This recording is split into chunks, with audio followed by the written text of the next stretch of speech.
Welcome to the semi-finals. Welcome to semi-finals match 1. We've already played round 1. We've already played the quarterfinals. And now it is time. It is time to play the semi-finals in the 5-head chess tournament. I am really excited. I hope you guys are as well. And yeah, we've got the contestants in the voice chat. The first semi-final today is going to be Evan versus Gaff, as it says in the title as well. So first of all, my thoughts about that matchup. Personally, I think that Evan has got the edge right here, because I said that already. Evan is one of my favorites for the winner. Like I just think he's got a good chance of winning the whole thing. So I'm gonna give him the edge, and yeah, but let's see what you guys think, because this time I will actually do the fucking prediction again. I just thought about it. I just realized it is there. I forgot it again last time. Yeah. But this time I remember. Okay, so let's go into voice chat with the two of them, and let's have them start the game. I'm hyped. Okay, guys. Are you ready to play the semi-finals? I'm so scared, man. I'm so scared. Yes, same. Good thing both of you are scared. Oh, I don't want to lose. I'm scared, man. I'm pretty sure Gaff has got the lower rating, so he's gonna get white in the first game. That still remains the same. Time control, everything that, you know. Just the Cool. Can you usual send thing. me the game? Oh, okay. Yeah. He sent. No, don't enter it. It's wrong. Wait. Oh, okay.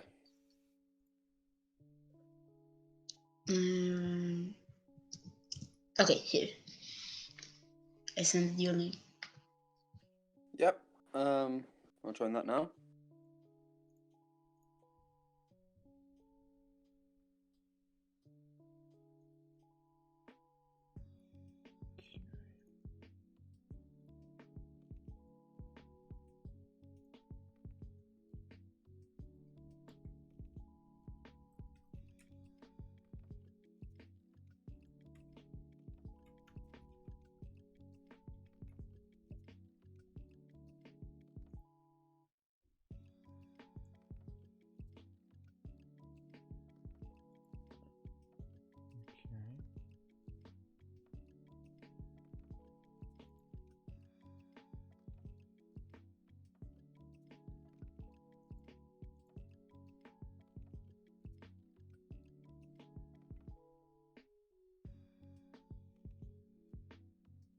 Are you joining? Okay.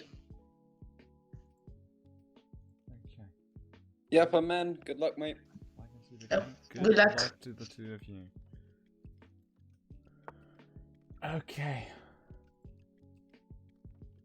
Semi-finals, guys. Semi-finals. Already. We do see e4, e5, knight of 3, knight of 6, knight takes. We did see the Russian defense right here. That would be the classical variation to play d6 here, and now take the pawn. So Evan does know his theory. Now he needs to be careful. He does find the queen e7 move as a response to queen e2. And now he needs to move his knight. And he should be fine right here. Oh, yeah, I'm stupid. Why do I do this every time? I'm so sorry. Every single time I'm so stupid and I forget to change the scene. Oh my god, how can I be this stupid? Anyway, professional streamer, by the way. Yeah. Doing this for 2 months now, or no. Doing this for nearly 4 months now. What the fuck? That's so long. So I definitely do know what I'm doing, right? Okay, so we do just see normal development. The bishop comes in. The h6 move comes to get the bishop out of there. Bishop retreats. And black just castles here, super solid. Knight develops. White is also castled. Pawn is pushed. And now white gets the knight into an active position. Definitely attacking here. Attacking it twice actually. And the idea is if you attack here, then the rook is just trapped. So now you need to find a way out of there. Knight c6 is a good possibility. Wasn't the best move, but it's a good move.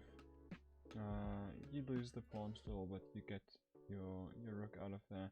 The problem is that now, if you move the knight, there is the discovered attack on the rook, which is oh, for fuck's sake, which is something you don't enjoy, but it should be fine. Both of them are playing quite quick, I guess, but it's also just opening. Oh, by the way, I'm stupid as fuck. So let's still do this, even though we're in the middle of the game. I literally said, oh yeah, I'm prepared. I already prepared the prediction, then forgot to activate it.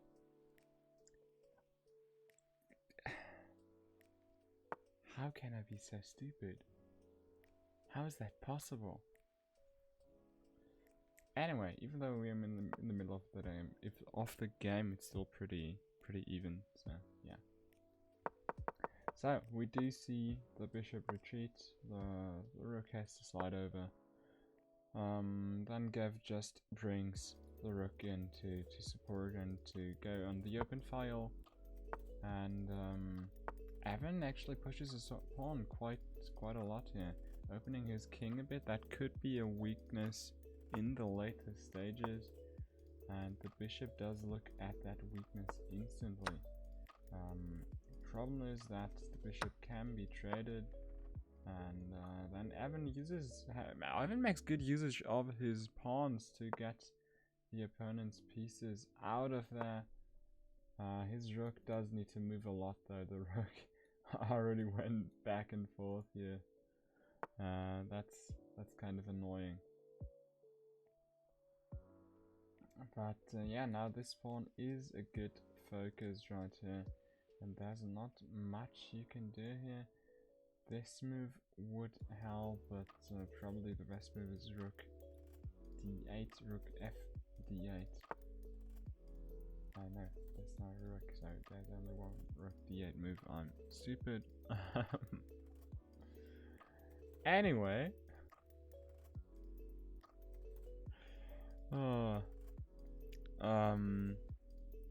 Yeah. Now we do see the bishop move here.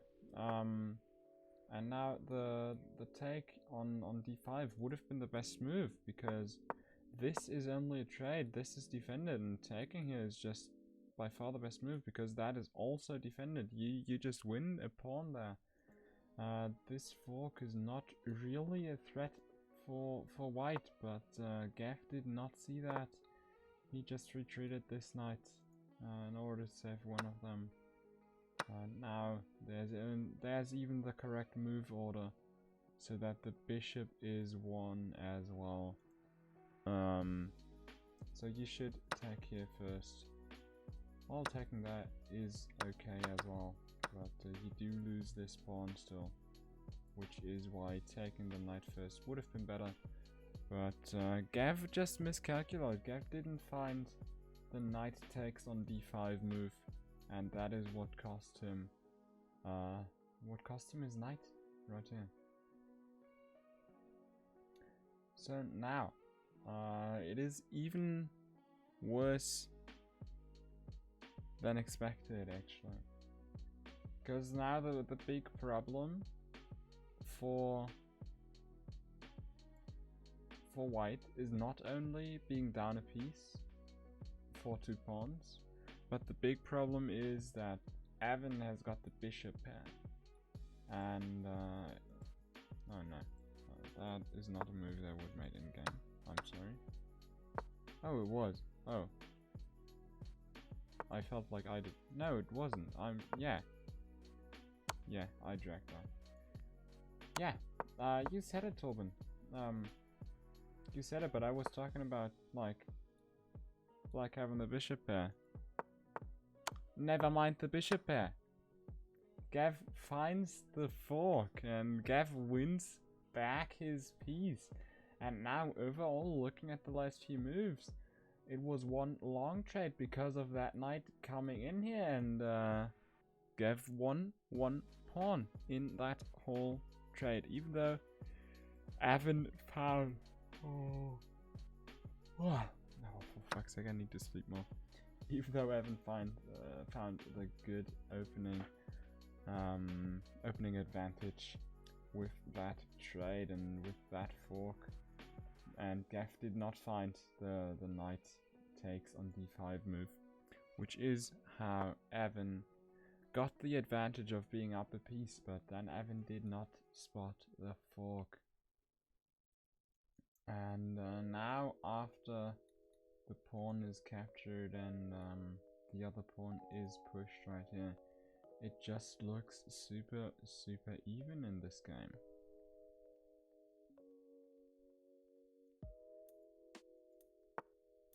I don't know what's up with the alert, because the alert doesn't come up right now, but I just saw it pop up in OBS. So I'm still gonna say, Eagle, thank you very much for the follow. I really appreciate it. I don't know what's up with Streamlabs, that nothing pops up right now, but it probably will in a minute. I don't know. It's weird. But yeah, welcome to the stream, and I hope you're doing well and having a great time here.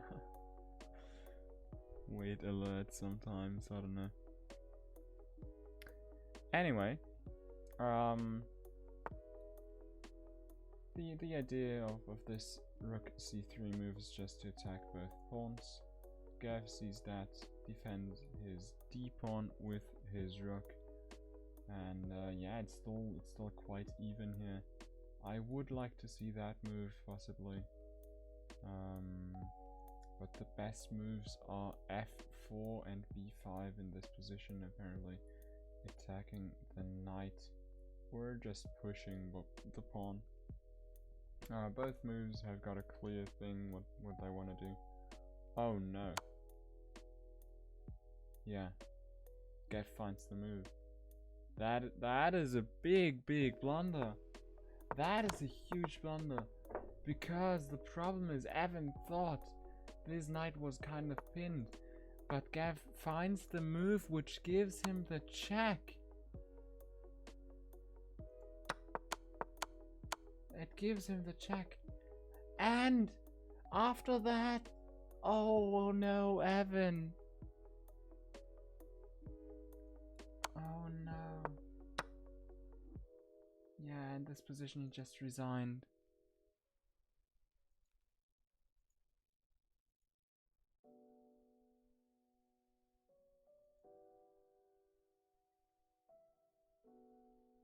GG. Why did you resign? You had chances still. Yeah, there were chances, but like 2 rooks and a knight against 1 rook and being down 2 pawns as well. Yeah, I mean, yeah, it was pretty much over, but still, I wouldn't It's resign. difficult to come back from that position. I think it's possible. I always say never resign, but I can definitely understand why you would. I don't want to waste his time. So. Let's get into the next, so I don't know what happened there. Yeah, I think you just need to concentrate a bit more, use some more time. And yeah, I don't know, I was just rushing moves and I just don't know why. Yeah, that's And it's how you made a few mistakes, didn't see a few patterns.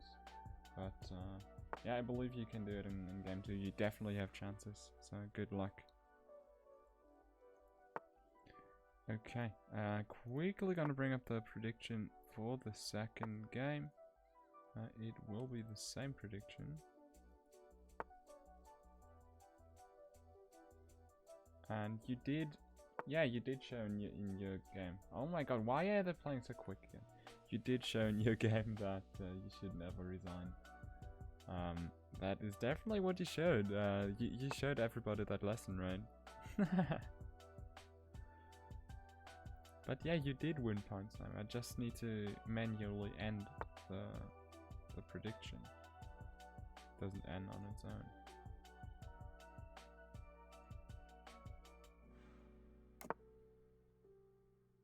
Why doesn't it make any sense to bet here? You did win points from the first bet.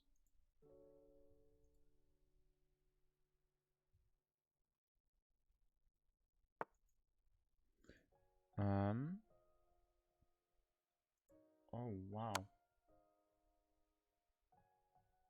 Oh no, Evan, what are you doing? Well now, wow. I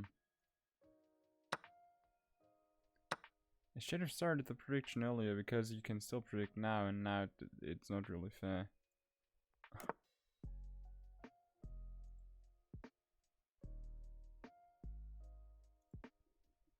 Actually quickly ended so that you cannot bet right now, because that wouldn't be fair. That would definitely not be fair.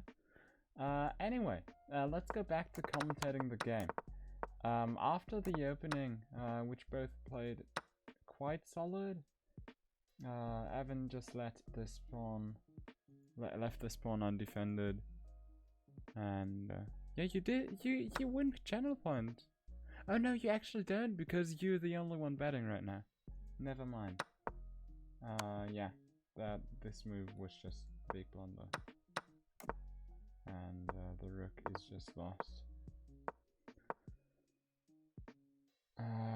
Yeah, now the only idea Evan has got is attacking right here, which is a good idea, but he's down a lot, and moves like e4 are just super strong. Evan, oh my god, Gav finds the e4 move right here, which is super strong, and it just doesn't look good. It just doesn't look any good for Evan in this position, and Evan went in this game as the favorite, but he is just making mistakes left and right. So what is Evan going to do? He moves his bishop down, which is attack now. Gav goes for every trade that he can get, which is a good idea. That is what you're supposed to do.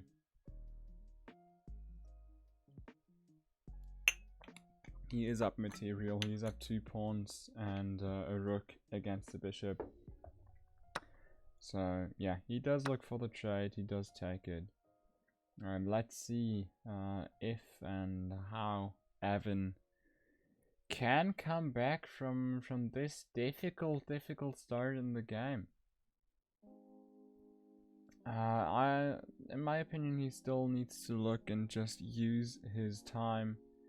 He didn't use that much time in the opening again, so I think that is where he needs to improve, because that is what he did really well in the first round and in the quarterfinals. He used his time. He made sure that he thinks about the move. He made sure that he doesn't do any big mistakes, that he doesn't not see any big moves from his opponent.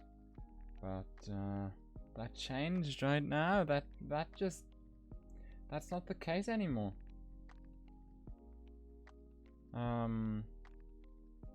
Because he made a few mistakes in game 1, and he's still not concentrating enough in game 2.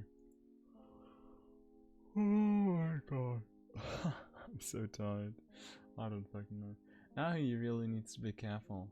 Evan really needs to be careful because of this knight to c6 or knight to f3 move, because that would be a discover check attack on the queen. But he does see it, he does block the discover check. But now it's still not great, because there can still be great attacks right here. For example, I would have really liked this knight g5 move. Preferably actually knight eg5, knight eg4, which does attack this bishop, which will be pinned in the same move. It is still a nice move. Knight eg4 is just a nice move right here. Okay, that's a random move.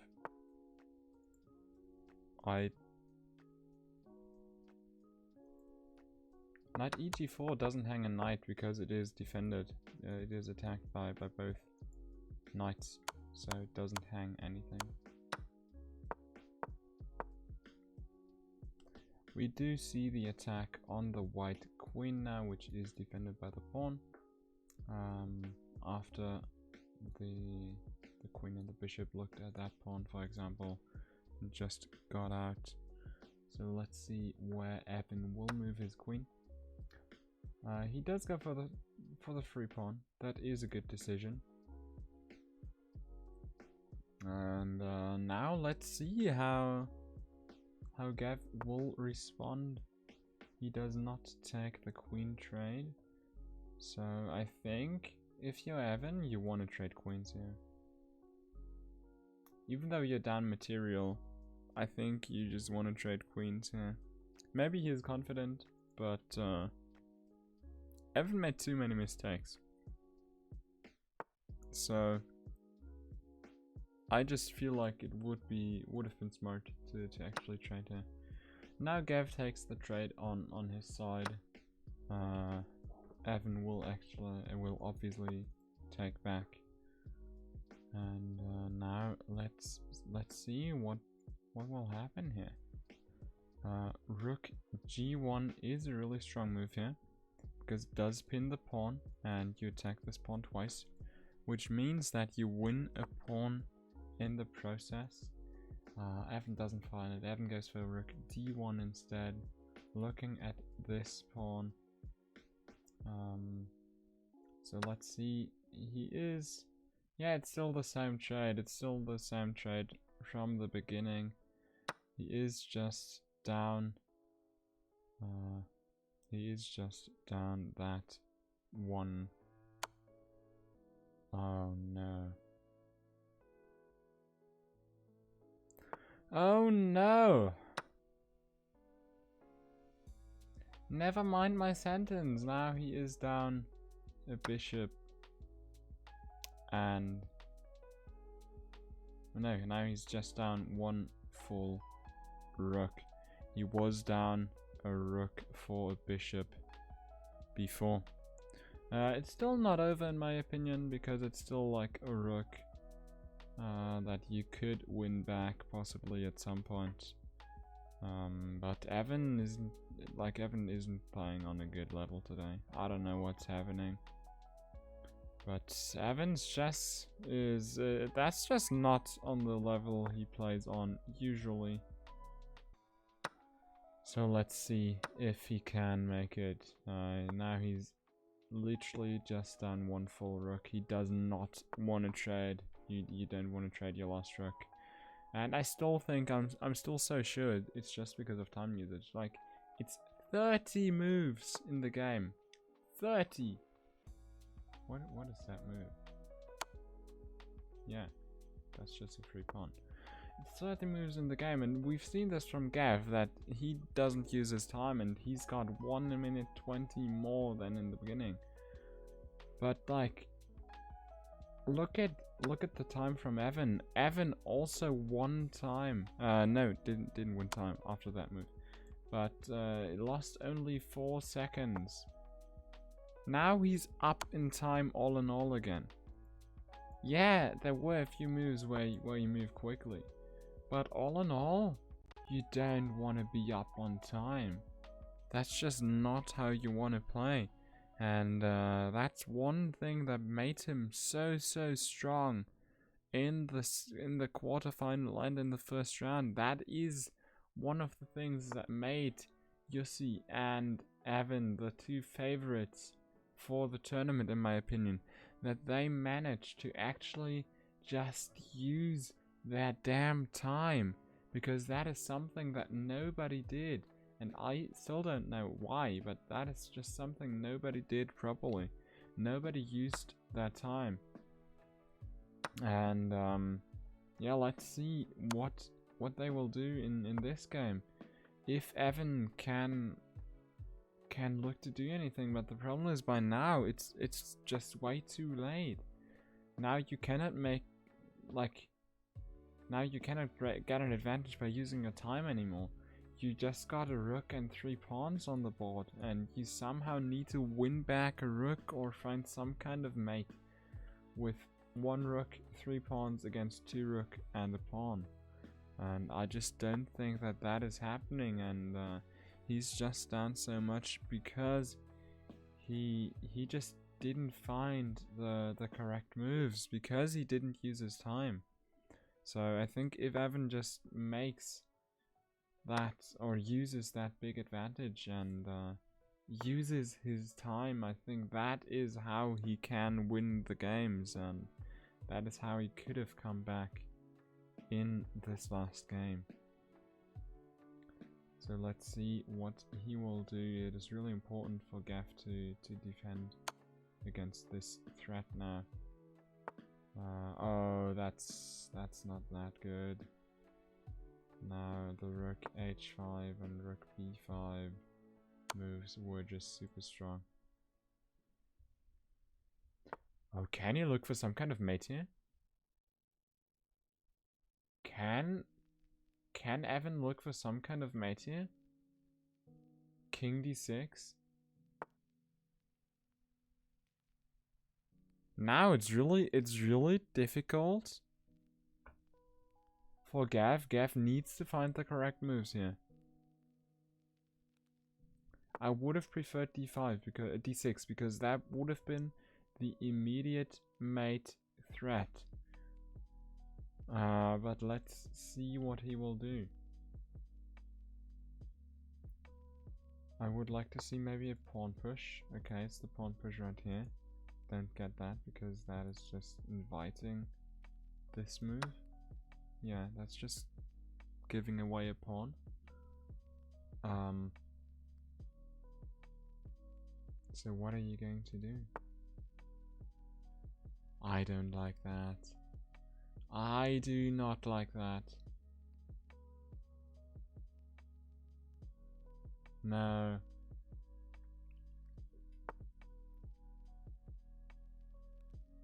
And now there's no counterplay.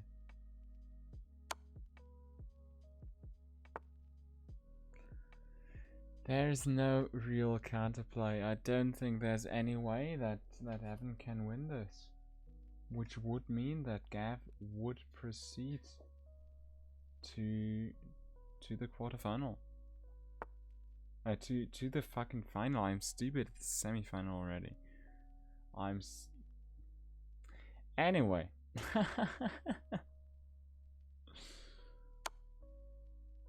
Yeah. Gav just looks for the free checks here. I actually think it would have been better for him to look for this pawn though, because now this pawn is a real threat. It is really dangerous. I don't know if Gav realizes that. Like, if he doesn't find a mate, and I don't think he can because of this h-pawn, then it doesn't look that good.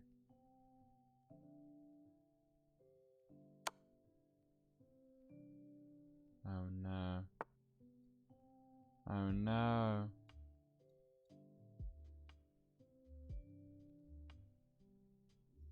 Oh no, that rook move made it so that this is a mate. Gav doesn't find it immediately. Rook F7 is the move.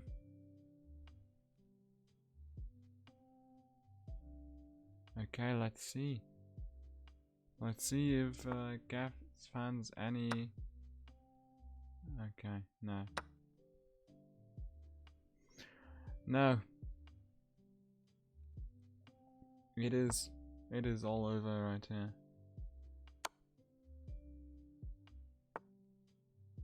Yeah. It is all over for... Yeah, it is all over for Evan.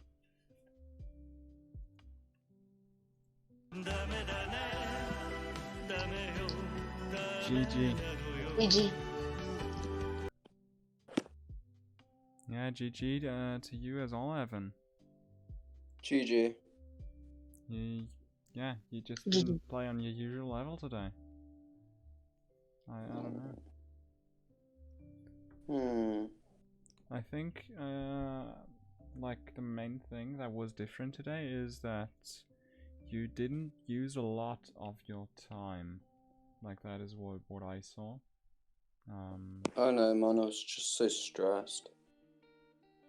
Yeah. Oh. Jesus. Yeah, you played well. I don't know. Yeah, both of you played well, but Yeah. Gav just You also played well. like in both games, it was just Gav finding a really strong fork that mainly decided the game, in my opinion. No, I played like trash, honestly. Yeah, I'm actually No, you didn't. You did a mistake, but it can happen. I also did a lot of mistake at my last game. I don't know, man. I'm gonna just go and then watch the other games and yeah.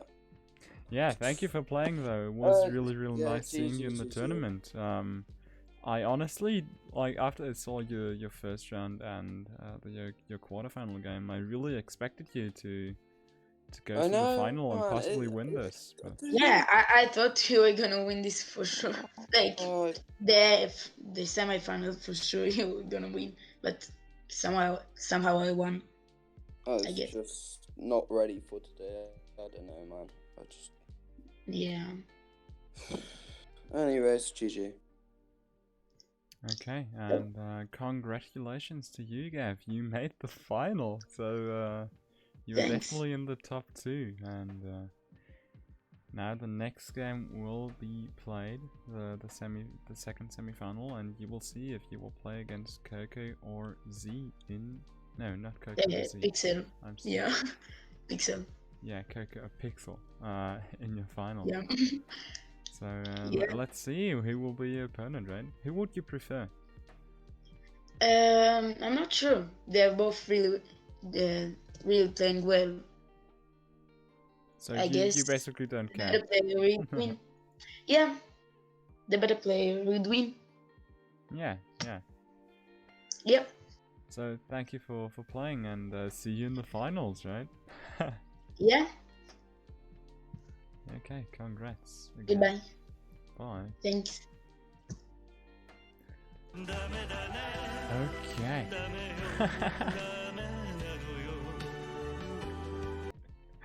Evan comes in for the Bakamitai. Yeah, Evan, I just want to say again, thank you so much for being part of this tournament. It was really exciting to see you play, and to see you have those amazing matches. The quarterfinal between you and Yossi is still my favorite game of this, or my favorite matchup of this tournament so far. That was just so like, I was so hyped, I was so excited, and that was just so cool to watch. And yeah, thank you very much for participating. And I actually just thought whether I should, like, I don't know if that's fair for the winner, because being VIP on the channel is one of the things you get for winning. So I'm gonna think about that, if that is unfair, but yeah, I thought about giving you VIP, something like that, but yeah, let's see. I need to think about that because like that would have been the price for winning, and I don't know if that's fair to give out for someone who just participated, but I don't know. I'll think about that. But I maybe want to give you VIP because it was just super cool how you participated, and you also were the only viewer that took part and that was really motivated, and you know, the viewer is always like a wild card, so you never know who you're gonna get. So you can get someone who's just like, yeah, I'm gonna sign up for the tournament, then forgets that he did. But that was definitely not the case, and I'm really glad that you did play. Just wanted to say that quickly. So now we do have the second match coming up. It's going to be Coco versus Pixel. We've seen both of them as really strong players, especially Coco played way above his rating. There was some things about Coco, but yeah, that is all. Like, I'm not gonna say something about that right here, but I do want to make sure that this is a fair tournament where everybody plays fair and square. So we do have some things going on behind the scenes. I don't want to go into the details, but I just want to reassure everybody that everything is fair, and if there are some accusations or something like that, we do check that and we do make sure that that is not true and that everybody is playing correctly. Just wanted to say that quickly, but yeah, I'm excited for the next game because we saw Pixel actually crush his opponent in the quarterfinals. He crushed Z. There was nothing Z could do in that matchup, which was, oh no, Z was against Quiddy. He crushed Deadchat. Sorry. Was against Deadchat. Coco played against Z. Yeah, Pixel crushed Deadchat, even though Deadchat is not a strong player. Like, that was so good by Pixel, so there was just no chance for Deadchat to even do anything. It looked like Evan against 9up, honestly. That was just a complete stomp right there, so let's see how they will play against each other. I'm hyped for that matchup because, like, as I said, Coco played way above his rating, and Pixel crushed his opponent in the first and the second game as well. So both of them dominated their matches so far. And I'm just excited to see who is going to have the edge right here.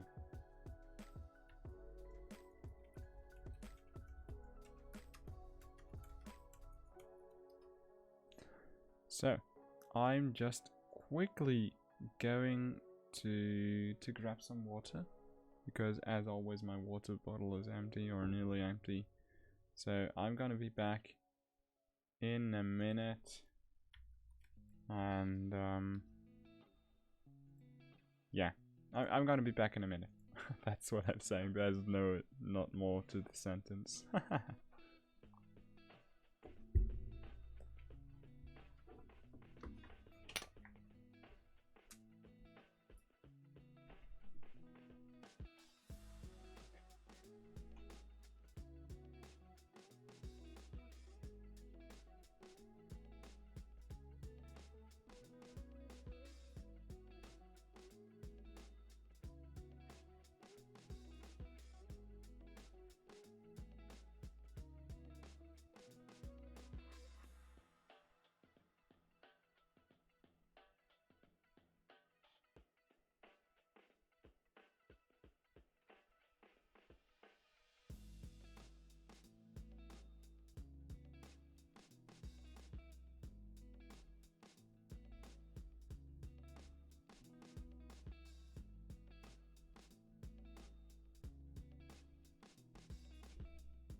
Here I am. Back. Need to quickly change the title as well.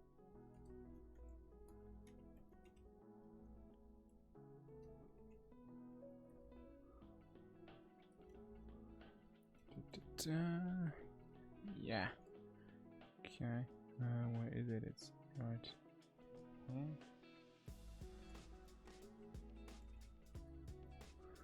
So let's see if this game will be more close than the last one. I sure hope so. I do think so as well. I do think this will be more close than the last one. But yeah, we'll see about that.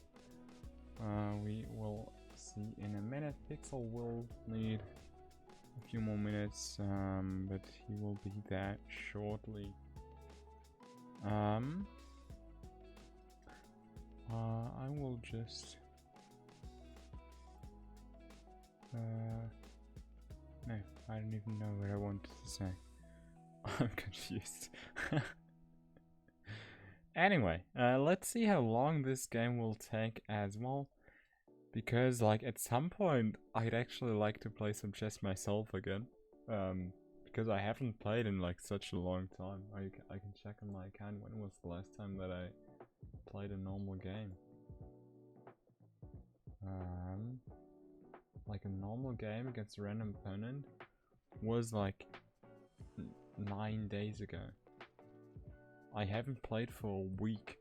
I want to play normal games again. Oh, okay. So let's... we still need to wait a minute for Pixel. But yeah, until then we can look forward. Well, what will happen? Like the final, I don't know. If you're on my Discord, then you've probably seen the plan for the games. But if you're not, I can tell you the final will be on the next Monday, so that everybody has got 5 days to prepare, or 4 days because today doesn't really count. But Monday counts, so yeah. You've got Thursday, Friday, Saturday, Sunday, and Monday. So you've got 5 days to prepare for the final. And then, yeah, the final will be Gav against someone, which is surprising because I really thought Evan would be one of the contestants. As I said, I was really sure that either Yossi or Evan will make the final, and I was sad that they already played in the quarterfinals, and I still am, because that game was final or semi-final worthy. And yeah, but turns out nobody of them is gonna make it, because Gav kicks out Evan in the semi-final, because Evan just wasn't on his usual level. And unfortunately there is no second chance in this tournament. It is just knockout stage, and if you don't make it in those 2 games, it is all over. But I can spread some positivity here, because this tournament, I can already say that, even though we only played the first semi-final and still have the second semi-final and the finals to go, I can already say this. This tournament was so fun. It is also a lot of work to do all that, but I had so much fun in this whole tournament, and I think the contestants had fun as well. And it really pays off, in my opinion, especially with games like Evan versus Yossi. I think I've played. I know I talked about that game a lot, but that was just, like, looking back at it, that was just such a good game. I had so much fun commentating that. I had so much fun watching that. It was actually insane. And yeah, I just hope to do something like that again. Maybe we can do it a usual thing even.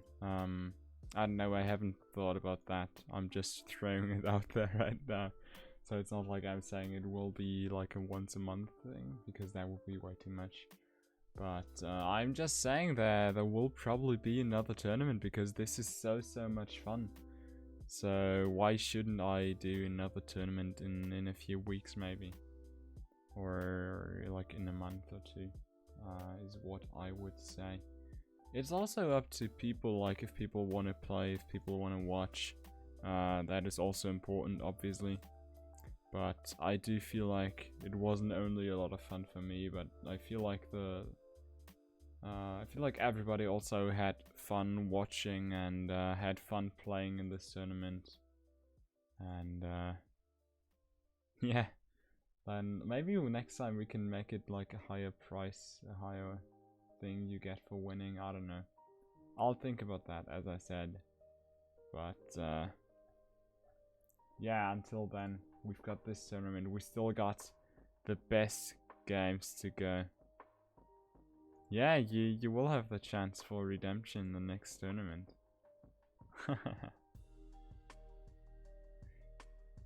J-Ross, hey there again. Haven't seen you in a few days. Hope you're doing great today. And you're right here for the next game. The next game is about to start. Pixel just joined. So let's talk to Coco and Pixel. Okay guys, I saw both of you are here. So are you prepared? I prepared some lines, but I'm kind of worried because Coco is pretty good at the game. So I mean, yeah, after I saw the last game, I just want to tell both of you, you shouldn't be too stressed, because Evan just lost, even though in my opinion, he was the favorite in that game, and he said he was just too stressed. So just play your game, and then it should be good. Gotcha. That's just one last tip I quickly want to give you.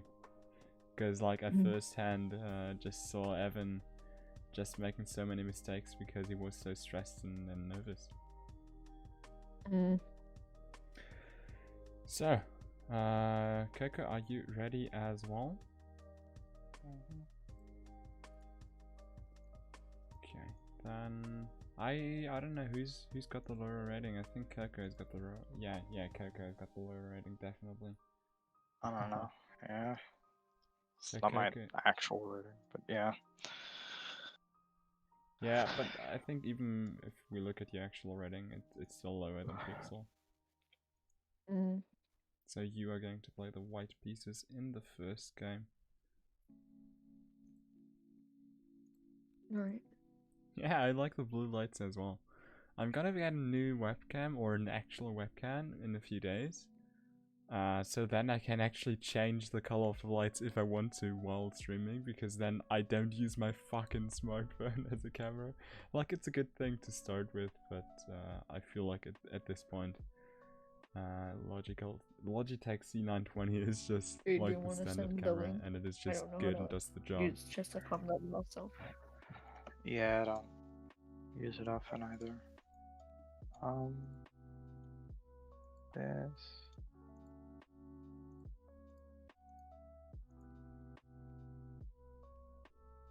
It's 10 minutes, 10-second increment, right?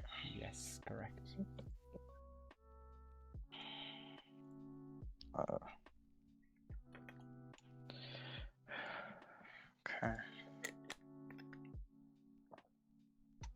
Let me know if this works. Okay, let me check. It says 30 minutes on my screen. It does. Cool. Oh, Apparently I got the time wrong. I put in the custom time. You might need to click OK or something. I was trying to do it the other day, so. Yeah, pro streamer, definitely. No, I just wanted to look like... it is nice. I actually think about it. I really need to look which lighting I'm gonna use, because I'm currently using like the flashlight thing of my smartphone as a light. And that's why I'm lit, and the background is lit by the LEDs. So I need to look how to do that, but I'll figure it out, right? I think I need a new light. Oh, fuck. I didn't think about that. Yeah. Let's think about that as soon as I've got the camera. Pro streamer, by the way. Cool. I think that worked. I think it does as well. Yeah, alright. Good luck. Good luck to the three of you. Okay, second semi-final. And we do see both of them playing quick again. And it is the King's Indian played by Pixel. That is definitely something he prepared, I'm really sure. And Coco does seem to just go for the center right here. I don't know if he's prepared against the King's Indian. Oh, for fuck's sake, I'm so stupid again. How can I do this every single time? How can I mess this up so often? Oh my god.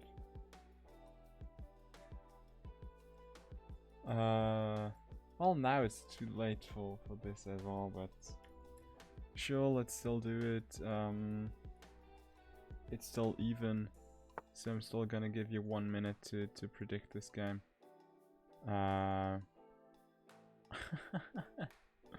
Oh my god, how can I mess this up? Yeah, pro streamer, by the way. Never messing up the scene. Always being good with the scene, right? Never forgetting to fucking swap. Anyway, let's look at the game again. What I was saying is Coco looks to contest the center with those 2 pawns. And the response by Pixel is just the King's Indian. He apparently prepared castles early right here, as you do in the King's Indian. And then Coco just closes in the position, wins the connect 4, which is the most important thing, right? And then castles himself after that a5 move, which looks to get the rook out, maybe. Possibly.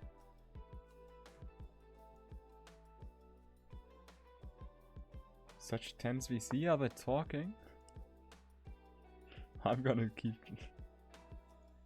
Yeah, hi Quody. And now, Pixel looks for the aggressive move with his knight right here, looking for the trade in the center possibly that gives him a little tempo advantage, because that knight here needs to move. So let's see what will happen. Coco does go for the knight d2 move, just developing his knight right there. Looking for the development. Looking to attack this knight as well, which is now defended twice. So taking here is not an option anymore, because like the idea would have been takes, and you win a pawn in the process. But that is not possible anymore due to that second pawn.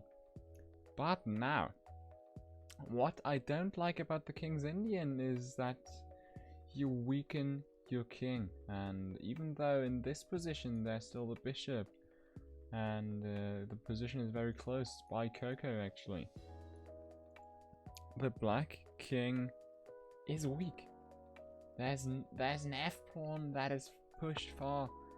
The g pawn is pushed. There's a lonely e pawn that doesn't do anything. So the king is still kind of defended by its pieces, but those diagonals, those are so open if the pawns are removed. So the back king isn't that safe, and I don't like that. But I also don't like this h4 move, because the white king was pretty safe, and with this h4 move you just weaken your king as well. So I don't know, both players did care about king safety, did castle early, but now they push the pawns in front of their king, which is something I usually don't like that much. But now we see why Coco pushed his pawn on h4, it was to look for this knight g5 move to contest the center right here. Takes, takes, and now he looks to move his bishop. He did trade off this strong knight right here. And now let's see what's going to happen. Let's see what they will play right here. After Pixel pushed his pawn. Oh fuck, I'm yawning so much again. It's the Lucas yawn time, you know. Yeah, Quid, I actually did watch your video. I actually did.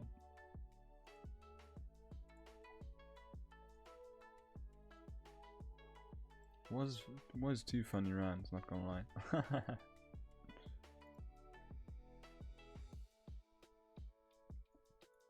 Pawn pushes here, and Coco is really thinking about the move. He's thinking if taking would be the right move or taking on the knight possibly. Those are the 2 most logical options.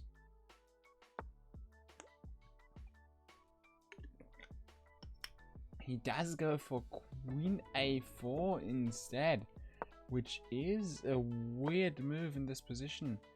He does look to contest this, but that is not good because now the e-pawn can just take and look to ruin the position which was just closed so much right here. Coco worked with his pawns to close the position, and now this pawn just breaks all structure. And you just have those 2 pawns right here. Because you cannot take with your queen because that's the bishop, you know. Just saying. And the bishop actually wins this pawn because that's still defended. Yeah, the computer hates that queen move, and I know why. You know, it's just bad because like your structure is ruined. Coco worked with his pawns to close this, and now Pixel can just take the... Well, or he can take with his knight as well. That is also totally fine. And now the whole structure that Coco worked on and that Coco tried to get right here is just kind of ruined. Unfortunately, this fork on e2 does not work because of that bishop. Just saying. Because that would look like a good fork, but that is defended. So that is not possible.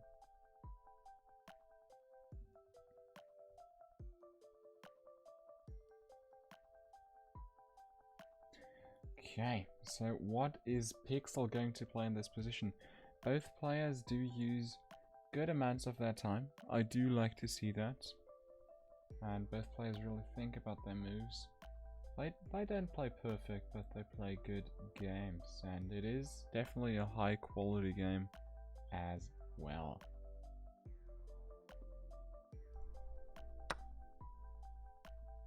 Okay, so Pixel does look for the trade of the knights which Coco offered right here, and that's kind of weird. I don't like that move. I don't like you doubling up your pawns like this without any reason.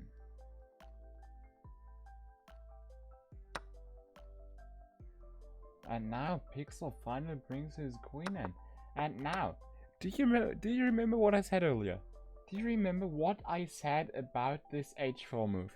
I said that I don't like that h4 move because it opens up your white king. It opens up your king because you push that f pawn.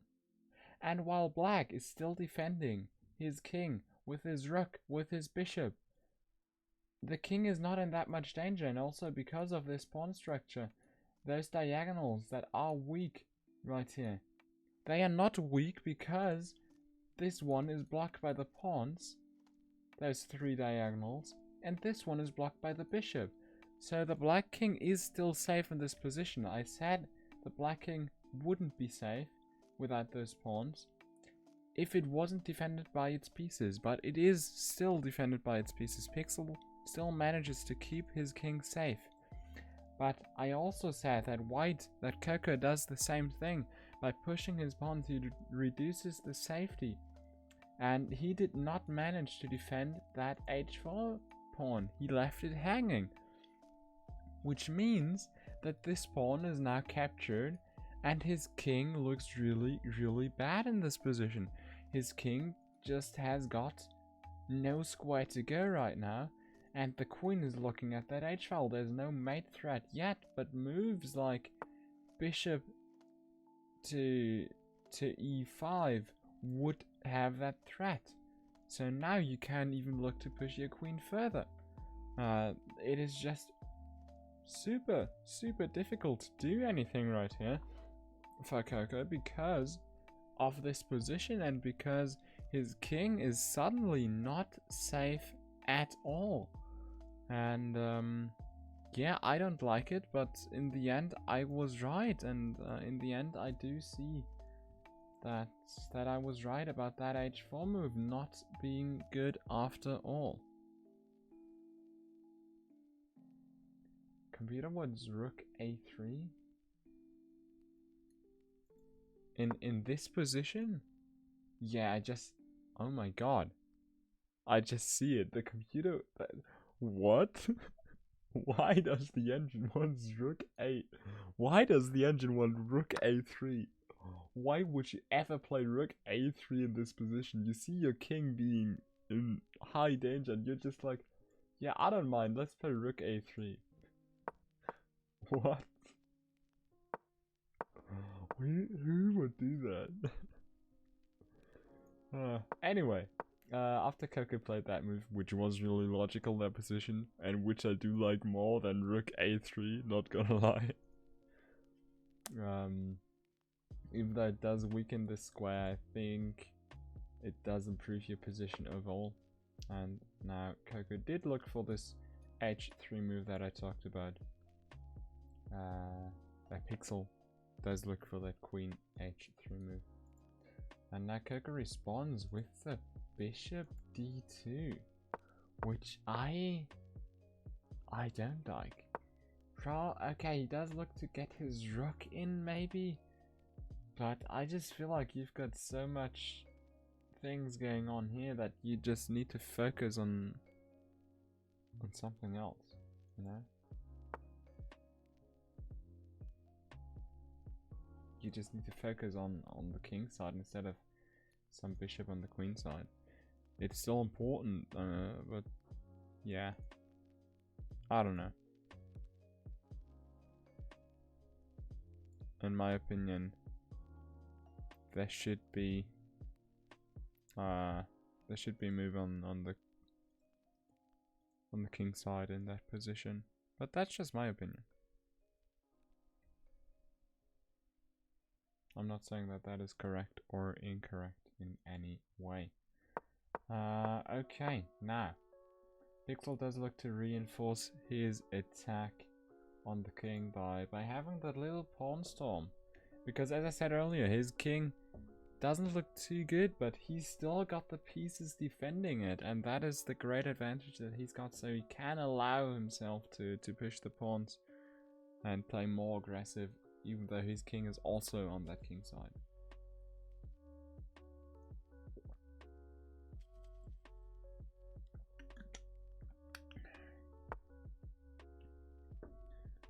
And now that is probably what Coco looked for, to get this rook out of danger and get this rook out of there. But that is also why I didn't understand that d2 move, because you could have just put your bishop on a square like this, like f4, where it's just where the bishop is more active and the rooks get more active if you push it on the d file as well. But yeah, he decided to not do that, so yeah, that's basically what he plays. That's his decision. And even though I don't like it, it's not me who decides what he's going to play. And now he does look for that f4 move. As I said earlier, as I just said, I I like that move, but in this position, that hung mate. Oh, yeah, it did hang mate. I didn't even realize. Rook takes f2 would have been the move for mate, because then you threaten mate on any square here. So king needs to take, and then you probably go, yeah, you go for the check here. No, you go for queen. Oh, you go for queen here.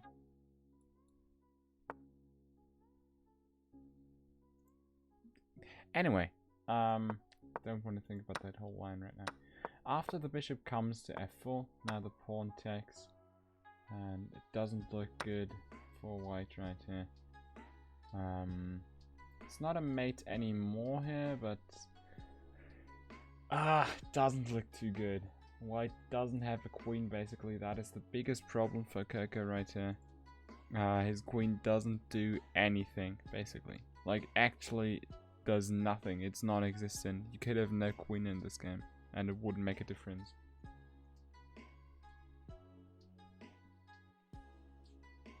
But he does have some possibility at some point maybe to get it in. But the problem is, like, where should your queen go? Your queen cannot escape here. The queen needs to move back here, something like that, to actually do something. What? What is that move? What, Coco? That just gives the free trade. Oh, he doesn't even. What am I saying? That was an attack on the queen. Obviously, that's not the free trade. I'm so stupid. Oh, what? Okay, Coco just... What? Yeah. Gee. That was a weird game. Kind of made like a weird pawn structure. It was. Yeah, that pawn structure was Multiple really levels. strong. That basically made Coco's queen useless. Made a lot of machines useless. Yeah. That pawn structure was really, really good. But yeah, it's 1-0, and Pixel, you've got the advantage by having the white pieces. So good luck for the second game to both of you. And I hope for another good game, because the first game was really good to watch. Do you mind if I get a drink real quick? Yeah, sure. It should only take like Alright, half a minute. just be quick, cause Yeah. I have to make a move in like 10 seconds. Yeah, you can abort and restart. That's Okay, no that's big fine. deal. That's fine as well. We can have a little pause if you want to. Okay, I'll go get some water as well then. Yeah, sure.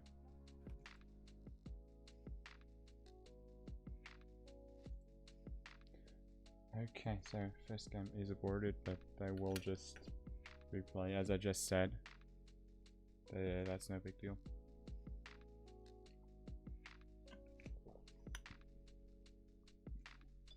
So let's talk about that first game again. That was just, in my opinion, that was great to watch, because like after the first few moves, after the opening phase, Coco was ahead, and Coco actually had the strong pawn structure. And then after that one queen to a4 move, his queen was out of the game because Pixel managed to push his pawns. Pixel managed to get his pawns in there. Okay, they're actually playing now. So they are apparently ready. And we do see the English opening symmetrical. So we do see c4, c5, knight c3, knight c6. I have never in my life seen this, but I know that both of them do know the English, so yeah, they actually both push the e-pawn to one square also. What is this? Oh my god, okay.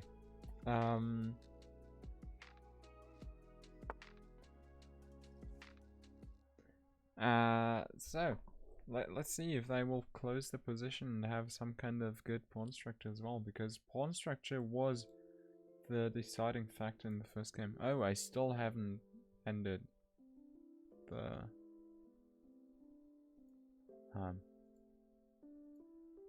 yeah, the prediction. I should have ended that and started a new one, but I didn't. So yeah, here's the new one. It's a bit late, no, but yeah.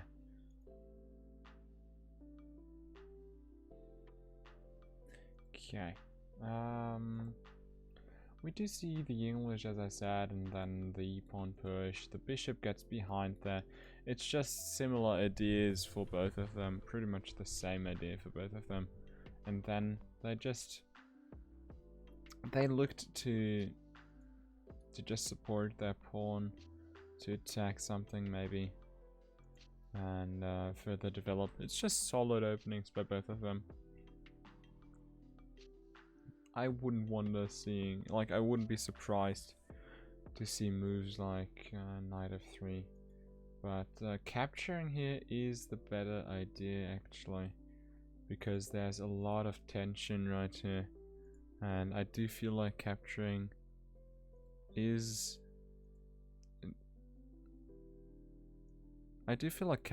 just the better idea, not gonna lie. But that is not what happens. He just supports his pawn another time. Pixel really wants to go for the safe play.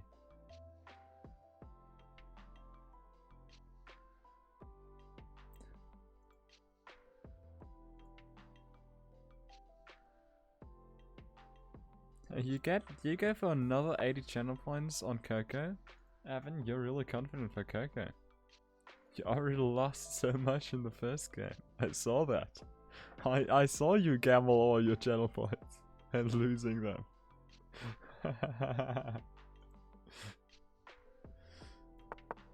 So, Coco looks to close the position here again.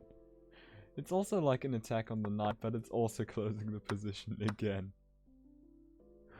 Fucking close position. I hope Pixel finds some way to open it again.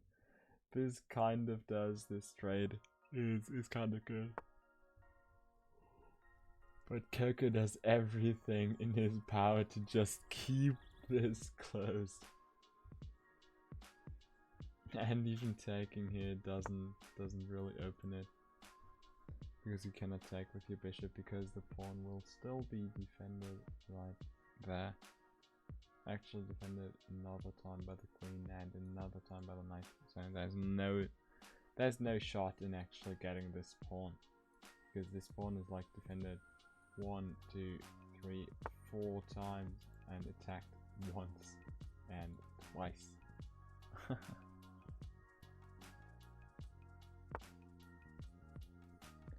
So now we do see this knight f3 move, which is possibly also looking to prepare the castling move right here. I wouldn't be surprised to see both players castle here, and Coco starts by doing that, and Pixel castles as well. So that is exactly what I just suggested. Castling is just such a good move in so many positions. So we did see that move in nearly every game we had so far. So it's just not surprising to see. And if one person castles, it's just a good moment to castle yourself as well.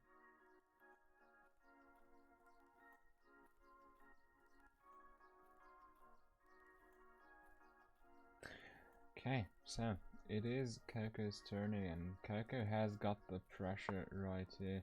The evaluation says that he is slightly up right here, but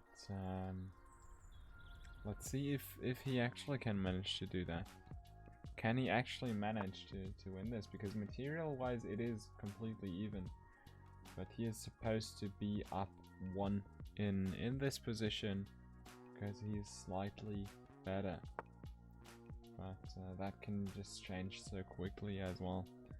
because it's not like material that you won, it's just like, oh yeah, it's the slightly better position. So I mainly pay attention to material because that is what you actually see in the game as well. And like especially on this rating level, material is all that counts. And you can, like, in my opinion, you can still win if you're down knight, something like that. You can come back so quickly because there are so many mistakes normally. But we haven't seen many mistakes in this game so far. It has been just a closed game, and now Coco goes for the disgusting pawn structure. He goes for the connect 4 win as well. And let's see how Pixel can deal with that. And let's see how I can deal with another close game.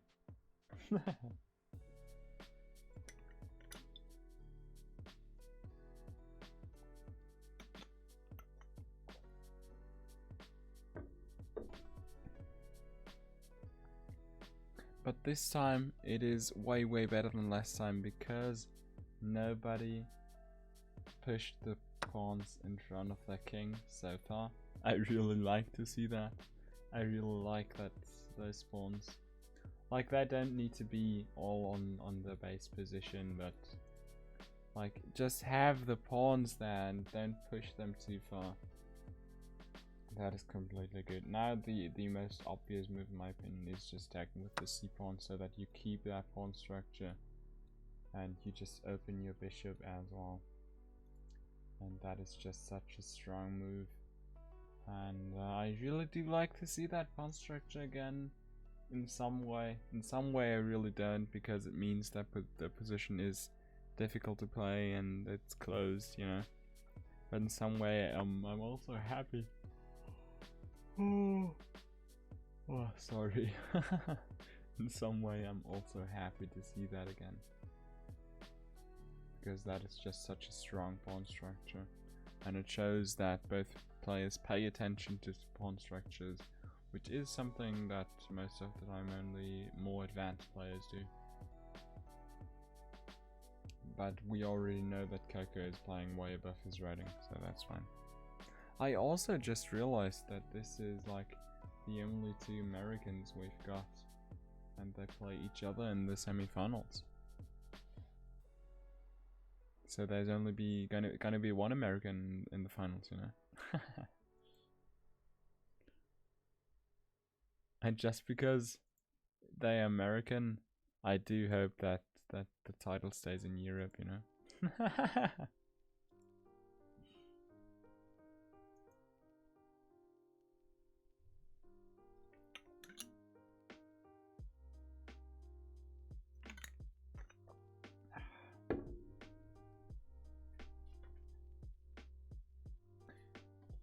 Okay, so they are really thinking about their moves, which is something I do like to see.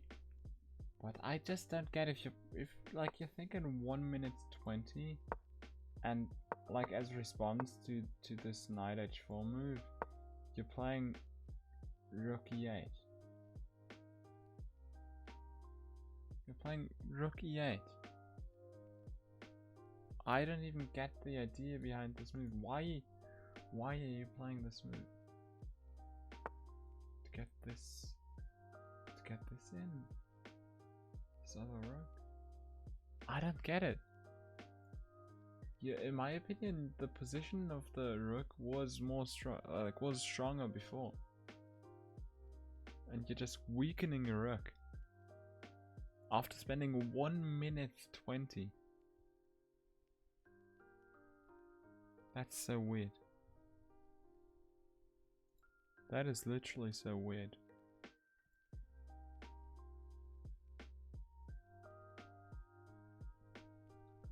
Anyway, we do see Coco saving his bishop right now. Just making sure he doesn't trade here because he wants to keep the bishop here. Doesn't want to trade here, doesn't want to trade his dark squared bishop as well.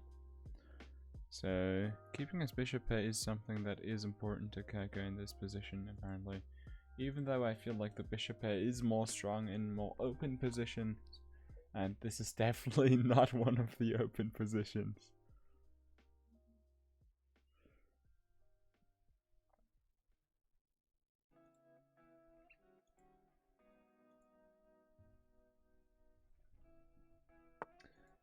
Okay, so after that b4 push, which I really do like, the response is a5, and now it's just the instant push of the c pawn, which was the attention behind the b push as well. So now the queen doesn't need to retreat. And the problem is actually, like, yeah, I do like to see the queen being in danger, but in my opinion, the black queen wasn't doing shit before. The black queen wasn't doing anything before, and now you force the queen to move, so now you force the queen to be more active than before. So I don't know if that is actually a good idea, because in my opinion the queen is better than before. But I do like to see this pawn push though. I do like to see my smartphone also definitely always being connected, and definitely always working, you know. I'm really happy that I will have the webcam, the real webcam, in a bit. So now I would like to see this knight h6 check actually. It just looks funny. Knight takes d4 is actually the third best move right here. Just because this pawn structure is so strong. This pawn structure is so strong that the engine suggests that sacrificing your knight to open this position would be a good move. That is insane. But that wouldn't be like a natural move, a normal move to do. So I think retreating here is a good idea. Like that's the normal move you're playing. Actually knight d6 would have been another move. Would have been really aggressive though. Like really aggressive, you know.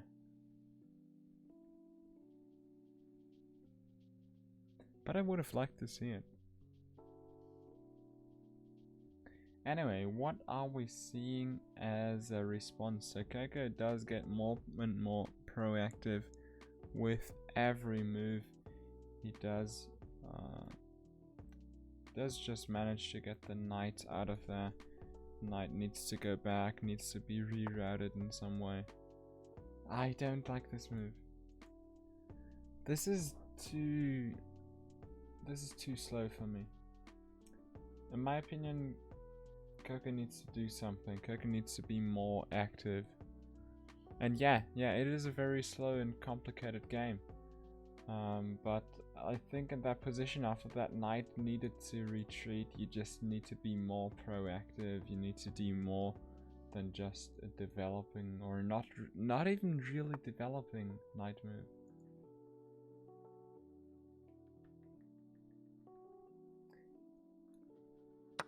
Why wouldn't you take?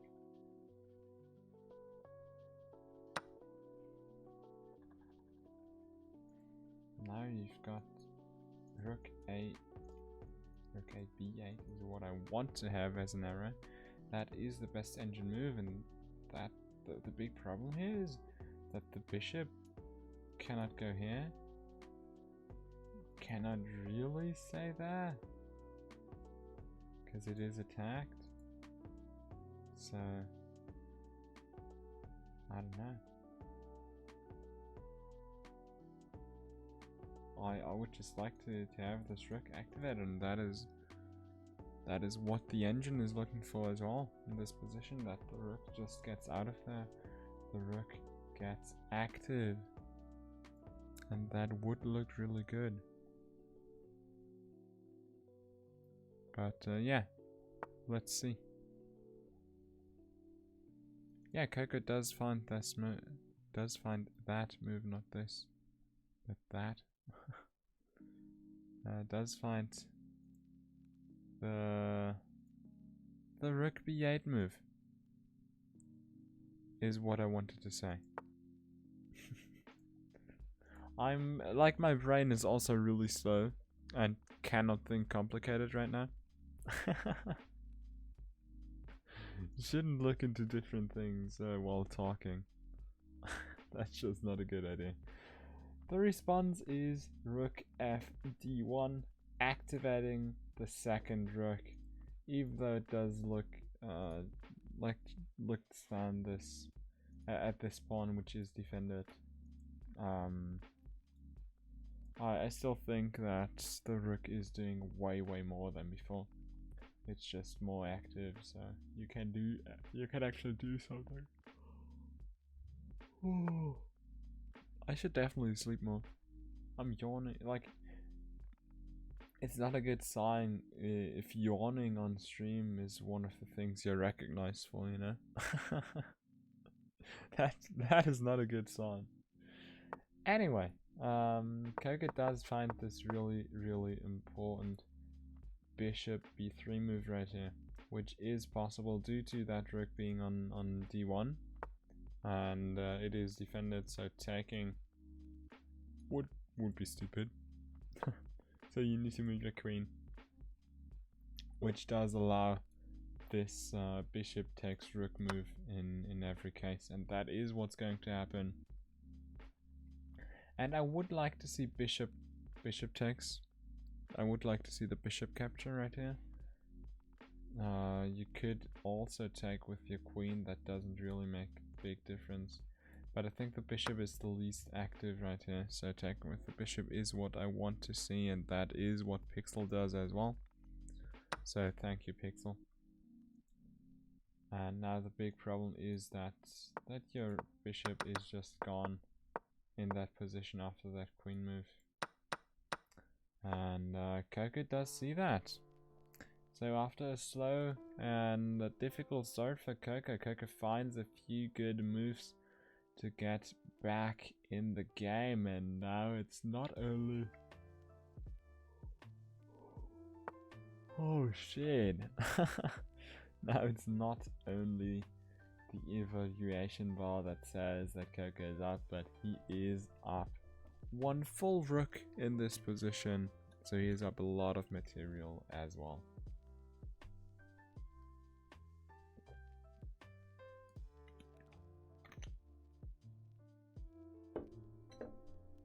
Oh my god, how can I be so tired? I shouldn't be this tired.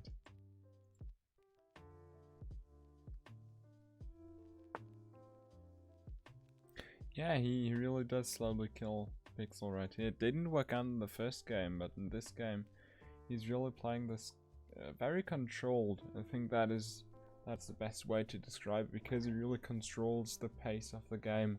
And in this game it's like it's basically the same story as in the first game, because it is this pawn structure. Okay, this pawn is pushed now, but it is those three pawns that just occupy the center completely, and there's no way to fight against that. So we've seen two games where one person has got this strong pawn structure, and your pieces just cannot move against that. Your pieces don't have any squares to go. Like, this knight needs to reroute via e2 in order to do anything. Needs to go like... No, e2 is... needs to go to f1 even, because e2 is occupied by the rook.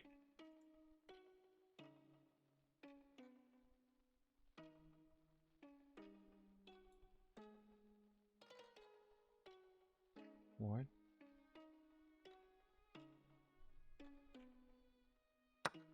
Did I not see something? Oh my god, I did not see something. That's a strong idea by Pixel. Koga just takes, which is a good idea, but yeah, there's the fork. There's only one move to defend it, and Koga does find it though.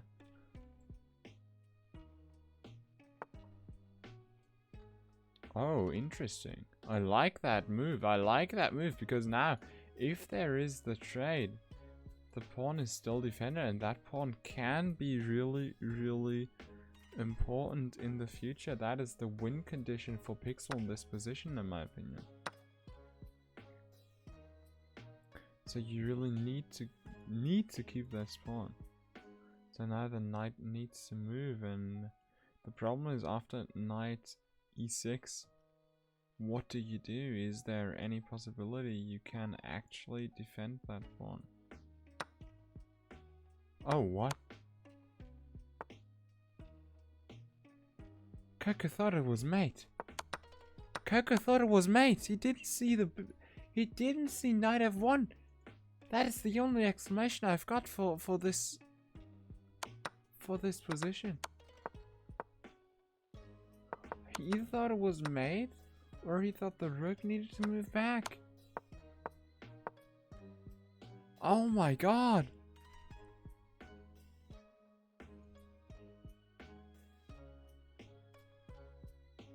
Pixel is still down one full bishop and like one pawn.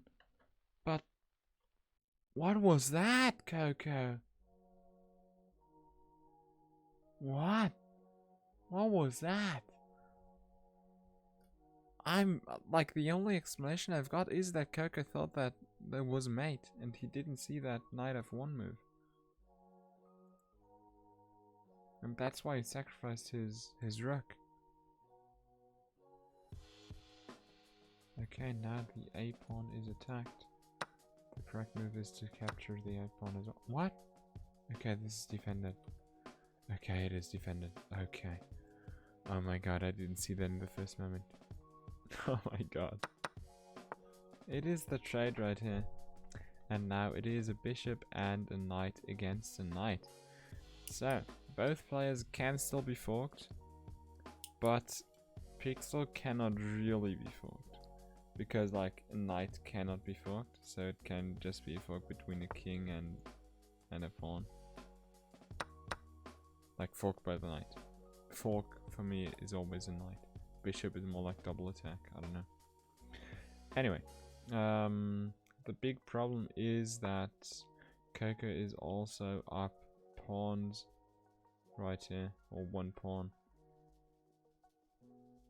So that d pawn is isolated as well. So let's see how this will be handled. And what Pixel will do to still win this, or Pixel can only draw this. This, like, a draw would be the finals for Pixel. Pixel would still win that. Because this is the second game, it needs to be a win for Coco. Yeah, it is not completely over. It is not completely over. It does look really good for Coco, but it is not over, and like, mostly it can also just be some kind of stalemate, some kind of draw. And I think Pixel can really look for that. Well, knight takes f5 is just a move to go for right here. It's just a free pawn, so why wouldn't you take it? Yeah, all he needs is a draw, so that is really what he should look for as well. He should look to get stalemated. He should look to get a draw if he can force one, maybe. He shouldn't look for the win, actually. Would be way more safe to look for a draw. But let's see if he will manage to. Because if not, we will see our third tiebreaker in this tournament. I think it's the third. I'm pretty sure it is. With two tiebreakers on the same day, and I don't think we had any since. Or before. Did we? I'm not sure. But I think we only had two so far.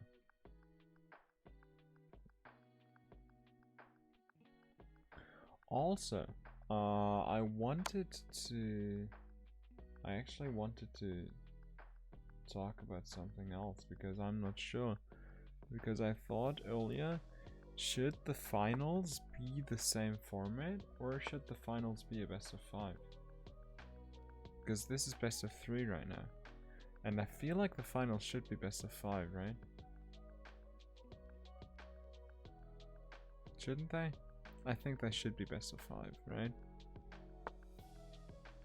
Because like it's the finals, not only semifinals, it's the finals, so I feel like that would be something special for them. Anyway, Coco doesn't play well with his pawns. He just loses another one, which means that there is a real chance for Pixel to push this pawn, because now he's got the isolated E pawn as well. So he should look to push this so that it is defended and the knight doesn't attack it anymore as well. And that is what he does. Yeah, knight bishop mate isn't simple, but he's got a good setup right here.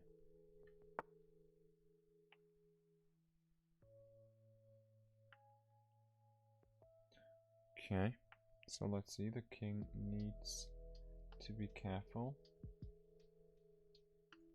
because he only got 2 squares to escape to. But as long as the black king doesn't come in, there's no real mate threat right here. Oh, I don't like the king moving. Don't like the king moving. There's no chance to give a check here, but I don't like the king moving generally in that position. Yeah, now the knight is the bishop is free to move. I'd like to see the push here. Yeah, that is what's happening. There is the pawn push by Pixel. So I'm still, yeah, I'm still interested in what's going to happen right here. Who's going to win this? Because this is super close. I'm really not sure who can take this win.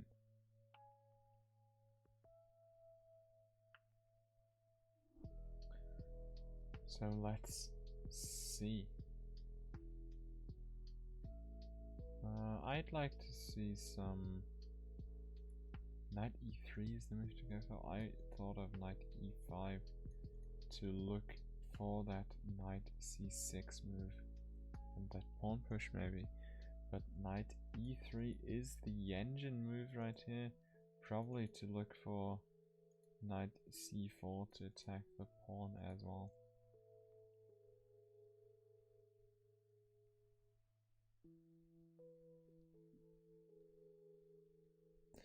Yeah, Pixel needs to trade everything he can. Yeah.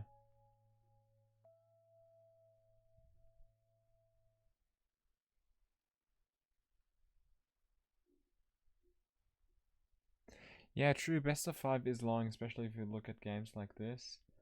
The games really take some time. But yeah, I might post something on the Discord and like just ask for everybody's opinion. We've got like a few days, but I want to give them time to prepare as well. So I'm gonna do that tomorrow or in 2 days, just to have some opinions on what we could do.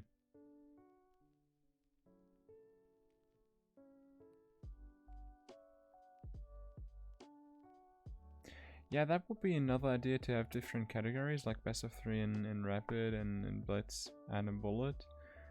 But I don't like bullet, and like blitz was only for the tiebreakers because many people don't play blitz usually in the tournament. But yeah, but you do have some time to prepare, so you could look for blitz and bullet as well.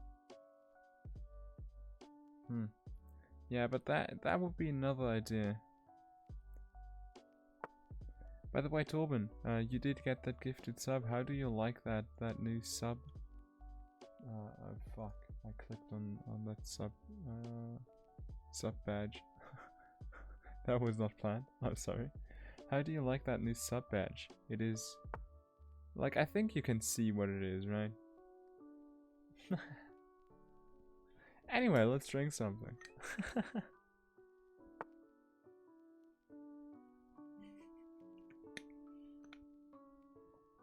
Thank you, Torben.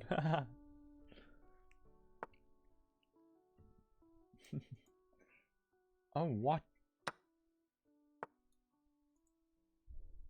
Oh, what?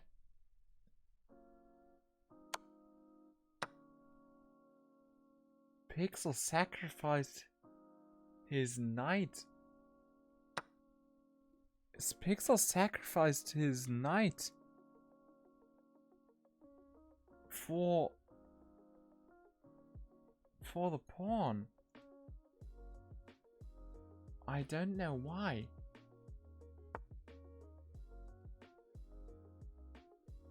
I don't know why. But let's see, does Coco find the moves to have mate here? Coco can search for this move, but then there's King D5 maybe.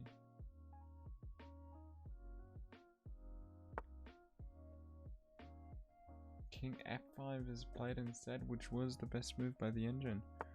But it doesn't look good.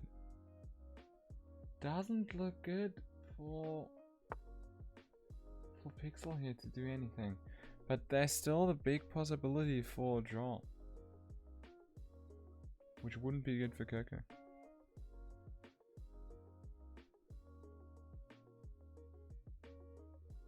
Five-game series would be 10-0 rather than 10-10. Yeah, and I feel like 100 minutes all in all, like about 1.5 hours all in all, is totally fine because it is the final. And I feel like if you play the finals, it can take over an hour to play that. Like the normal games can take up to an hour. And like about an hour, I'd say. And if the final takes like 1.5 hours, I think that would be totally fine.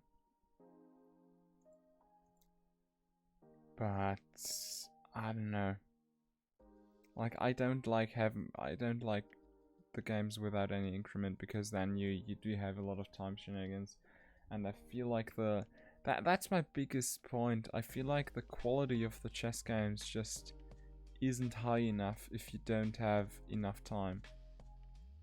Like the quality just gets so much better if you've got more time. Yeah, he may not know the bishop and knight mate. It does look like that. That's why I'm looking at chat more than at the game, because there's not much happening in the last few moves. There's just the last pawn that Pixel now lost. But as long as he can stop this pawn, I don't feel like Coco knows the mate.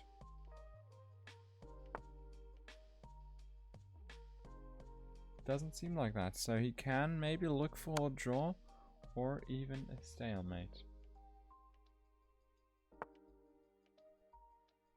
Does look to attack this, which is defended though. Yeah, maiden 29 was a few moves ago.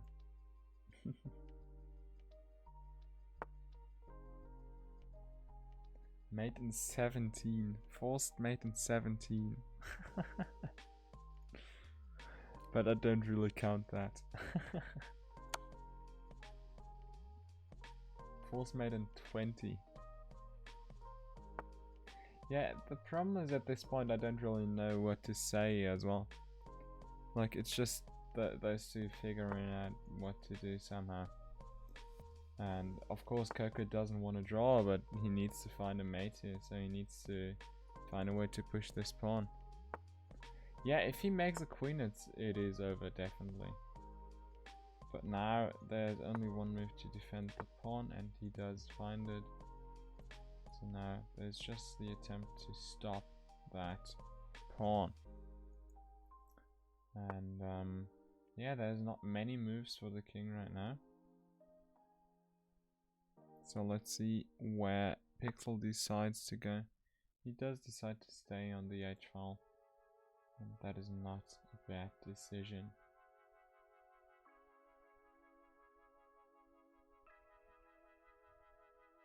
I do feel like going on g1 would have been a good alternative though.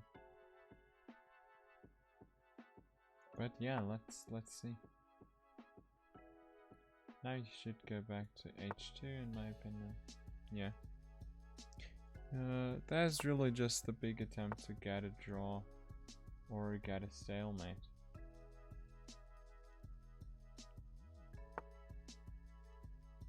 Now there's only G1.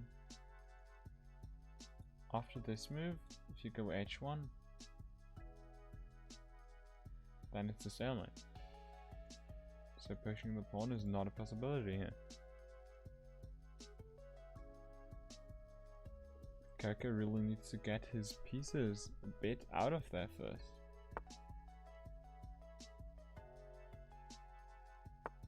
Yeah, and you need to look to stay in that corner actually. Yeah, imagine if this would be a stalemate. This is actually close. But like Coco doesn't want to draw, which is totally understandable. Like you don't want to draw in this position. But Coco doesn't find any mate as well. He doesn't find any move to actually have a mate, so this might be a draw by repetition at some point. But this would be one of the moves you could go for.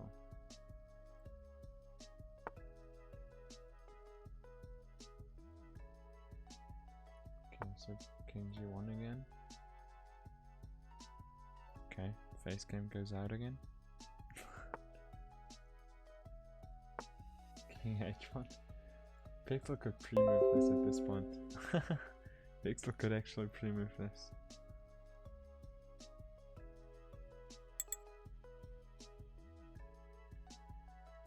Coco declined the draw, which does make sense because Coco cannot do anything with the draw. Coco tries to get his pieces out to actually do something.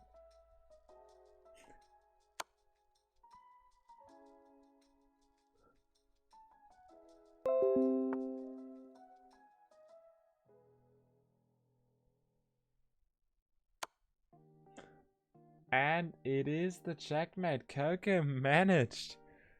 Now I can talk again. So Coco managed to get the queen, to get the king out of the corner, and he managed to get the...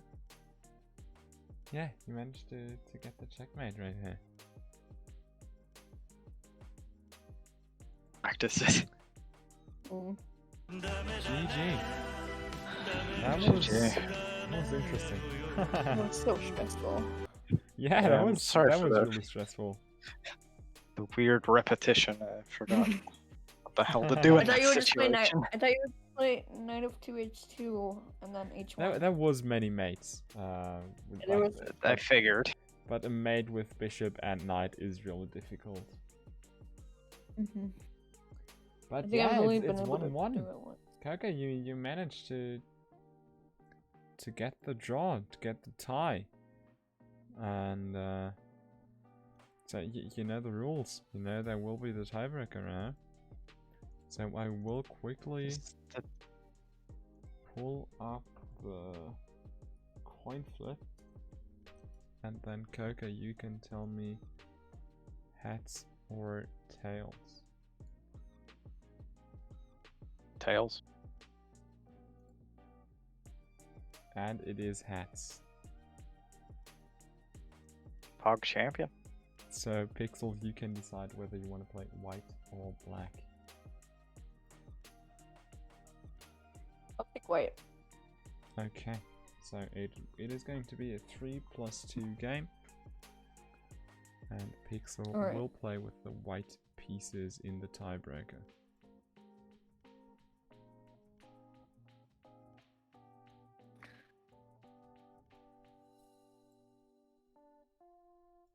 So same thing as before, if you want to grab some water or something like that, you can definitely do that. Yeah, just Coco, whenever you're ready, you can just send me the challenge. I'm ready. Okay, we do get the third tiebreaker in the 5-head chess tournament.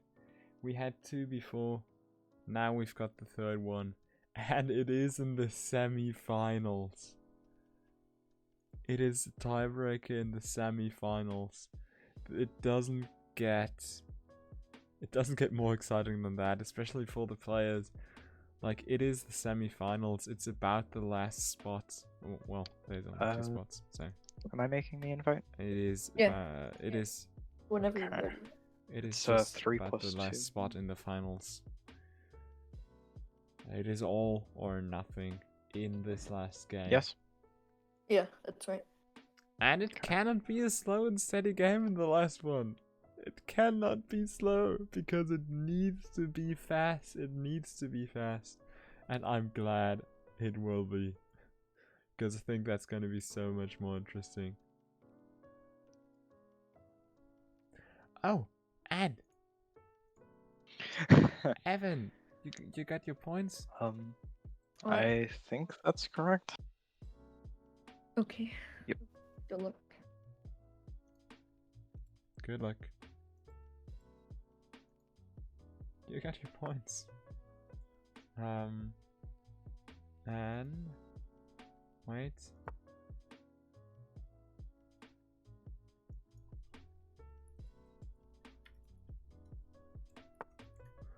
Quickly, I'm gonna give you 1 minute for the next prediction, and they are playing really fast.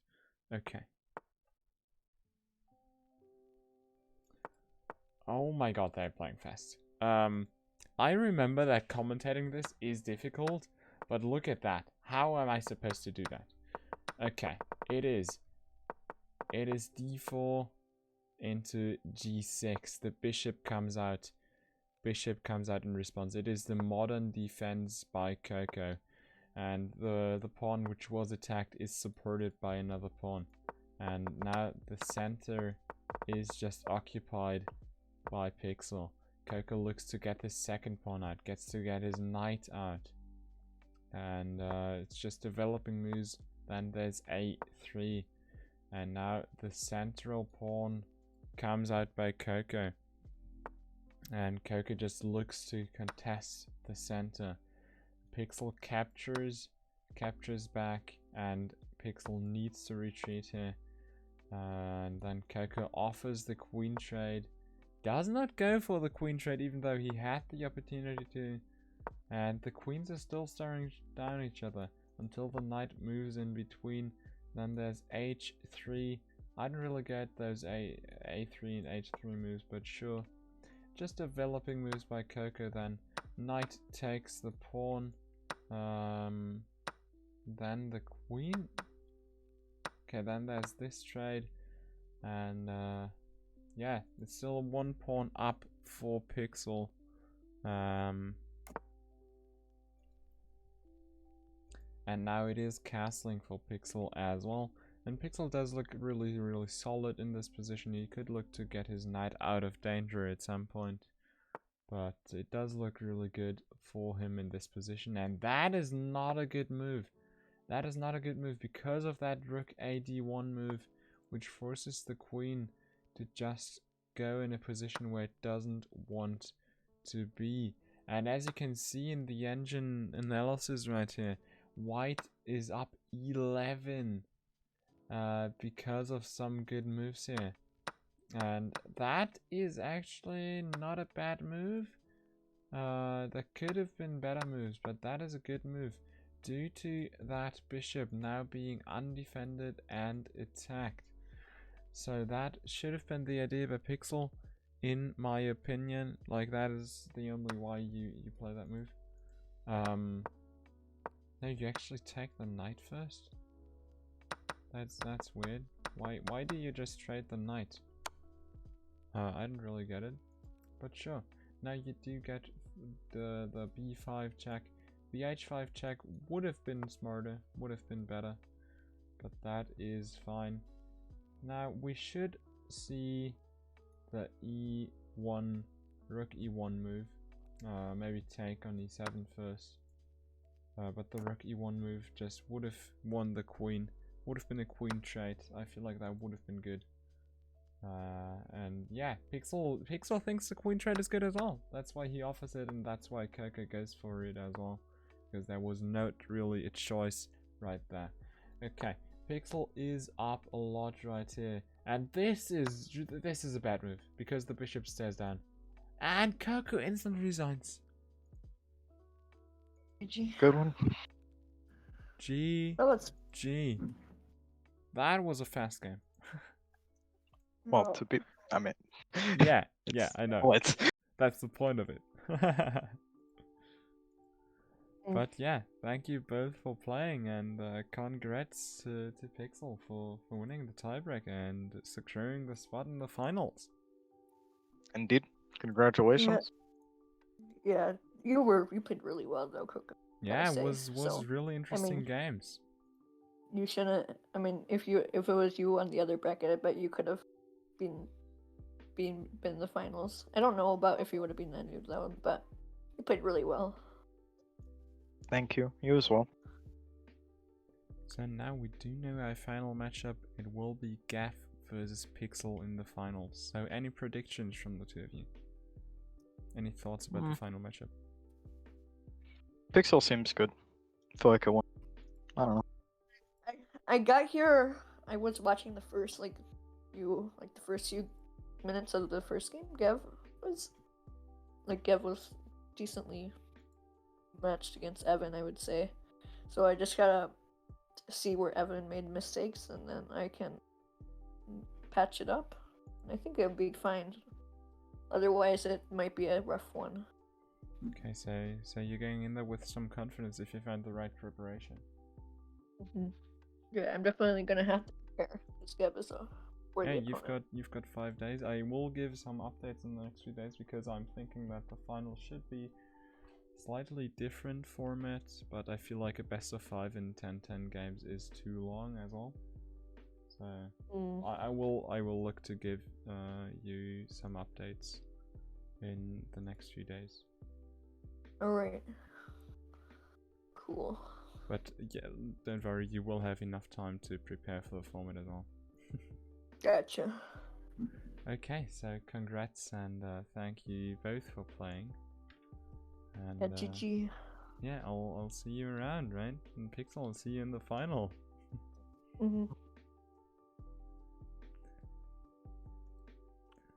Okay, so that was, I didn't respect.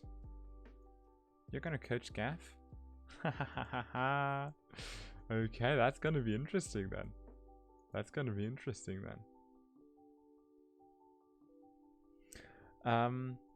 Yeah, I didn't expect that sudden end. I didn't resign in the tiebreaker, not gonna lie. I expected Coco to try to play it, but yeah, that's not what happened. He just went for the instant resign because he was down so much. But yeah, I guess I can understand it, and I wouldn't have done it. I'm the first one to say never resign, but yeah, I can understand why you would. So yeah, that was it for the semifinals. That was hype. Oh yeah, it is a stream day, so I just, you know, drink water. Just need to drop it there. That the link to the shop if you like this hoodie, if you like the drink water thing, or 2 other designs as well, the Feel Hugged design and the Zero Confidence design. So if you do like this hoodie, if you do like this color especially, because I love this color actually, no cap, then yeah, just look at the link in the Twitch panel description. There's a link to the store. The link is lucasvlogs.store. So if you want to look at it, be sure to use the code Lucas10 at checkout to get 10% off anything. So drop the cheeky self promo for the shop as well. And yeah, thank you guys for watching. Thank you guys for being here. And that's gonna be it for today. Was really exciting day. Was really good games today. And actually, for once, we can actually have a nice rate for QWERTY. So be sure to send QWERTY some love And yeah, he also was one of the contestants in the tournament, so be sure to send him some love over there.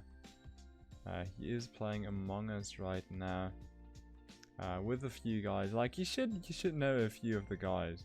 Like, it's the guys I played with a lot as well. So yeah, then I'll just say thank you guys for watching, and I'll see you next time.